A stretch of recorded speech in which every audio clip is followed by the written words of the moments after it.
Hello বন্ধুরা, তোমরা সবাই কেমন আছো? সুমার চ্যানেলে তোমাদের সবাইকে স্বাগত। তো দেখো, রান্নাঘরে চলে এসেছি। আজকে রান্না করব ট্যাংরা মাছ। তো এই দেখো, ট্যাংরা মাছ নিয়ে নিয়েছি। তো ফার্স্টে নুন হলুদ মাখিয়ে নেব। তো দেখো, পরিমাণ মতন লবণ দিয়ে দিচ্ছি, আর পরিমাণ মতন হলুদ দিয়ে দিচ্ছি। দিয়ে আমি নুন হলুদটা মাখিয়ে নেব ভালো করে মাছে।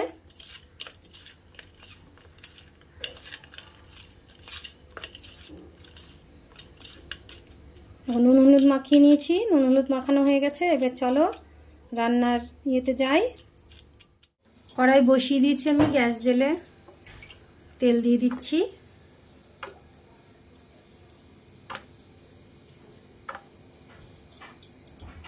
তেল গরম হয়ে গেছে, এবার আমি মাছগুলোকে দিয়ে দিচ্ছি।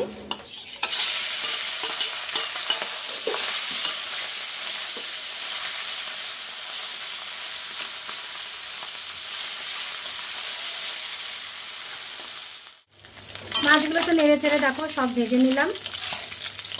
আমি একবারে দিয়ে দিয়েছিলাম যে কটা মাছ। দেখো মাছগুলো ভাজা হয়ে গেছে, এবার মাছগুলো তুলে নেব। এই ট্যাংরা মাছ খেতে তোমরা কারা কারা ভালোবাসো কমেন্ট করো কিন্তু। এই ছোট মাছের কিন্তু একটা আলাদা স্বাদই হয়। ঝোল রান্না করলেও ঝোলের খুব সুন্দর টেস্ট হয়। এই মাছ খেতেই আলাদা লাগে। ওই তেলে দেখো আমি জিরে আর তেজপাতা ফোড়ন দিয়ে দিচ্ছি।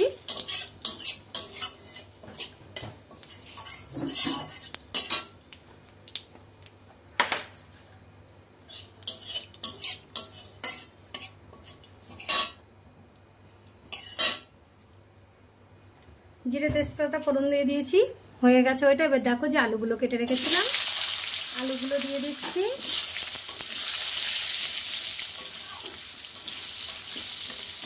আলুগুলো আমি একটু লাল লাল করে ভেজে নেব।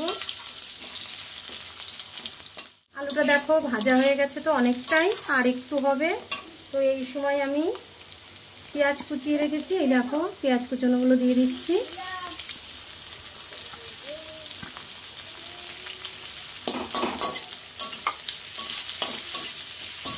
আলুটার সাথে পেঁয়াজটাও ভাজা হয়ে যাবে।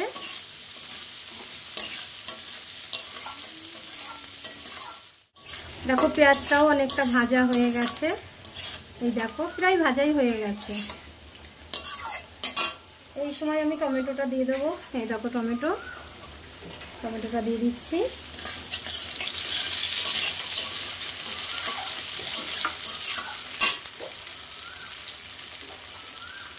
অল্প একটু লবণ দিয়ে দিচ্ছি, তাহলে টমেটোটা নরম হয়ে যাবে, পেঁয়াজটাও সুন্দর হবে ভাজা।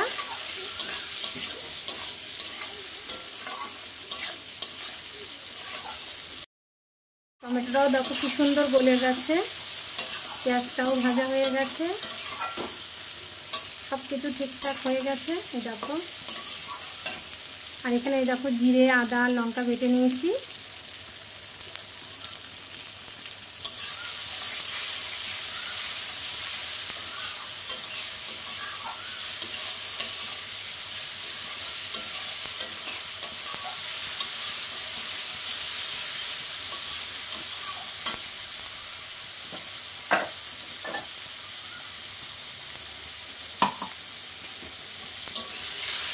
দেখো মশলাটা দিয়ে তো একটু ভেজে নিলাম।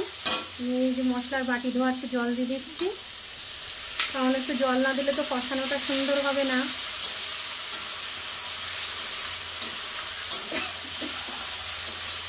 আর কষানো না হলে তরকারি টেস্টও আসবে না। তরকারির আসল স্বাদই তরকারি কষানোর উপরে।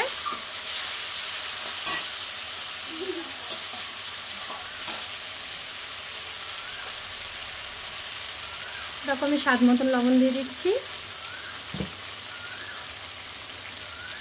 পরিমাণ মতন হলুদ দিয়ে আমি ভালো করে একটু কষিয়ে নেব। অনেকটা তো কষানো হয়ে গেছিল, মশলা কষানো হয়ে গেছে। এবার জল দিয়ে দেবো।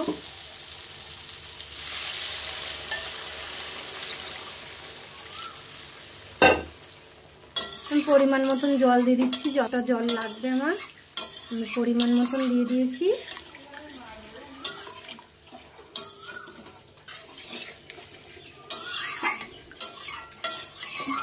এবার ঝোলটা ফোটার অপেক্ষায়। দেখো ঝোলটা ফুটে গেছে আর আলুটা তো ভাজতে ভাজতে কষাতে কষাতেই সেদ্ধ হয়ে গেছে, খুব বেশি ফোটানোর তো দরকার নেই। দেখো আলু একদম গলে গেছে। দেখো এখন আমি মাছগুলো দিয়ে দিচ্ছি।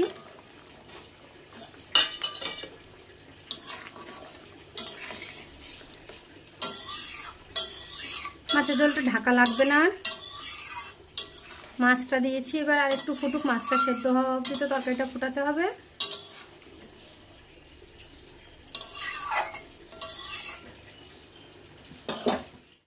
মাছের ঝোলটা দেখো হয়ে গেছে, নামিয়ে নেবো। এবার নামানোর আগে আমি একটু গরম মশলা দেব। দেখো এইটুকু ঝোল আমি রাখবো, কারণ গরমের সময় এইটুকুনি ঝোল না রাখলে পরে ভালো লাগে না। গরমের সময় একটু ঝোল ঝোল করে তরকারি খেতে খুব ভালো লাগে। আর এই দেখো আমি একটু গরম মশলা দিয়ে দেবো, গরম মশলাটা দিয়েই নামিয়ে নেব। তারপরে এটা হয়ে গেছে, অল্প করে সামান্য একটু গরম মশলা দিলাম।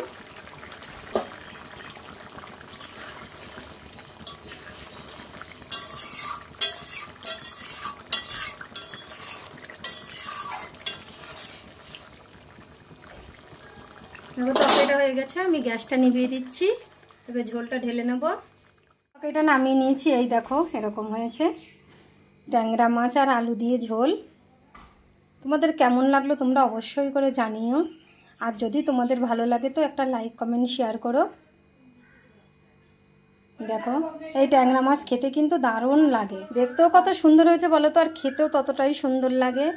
ট্যাংরা মাছ আলুর ঝোল দারুণ লাগে খেতে। আর গরমের দিনে এইসব মাছ, ছোটো ছোটো মাছ, এই মাছের ঝোল টেস্টিও হয়, আবার খেতেও দারুণ লাগে। তো আমার রান্নাটা তোমাদের যদি ভালো লাগে তো একটা লাইক কমেন্ট শেয়ার করো।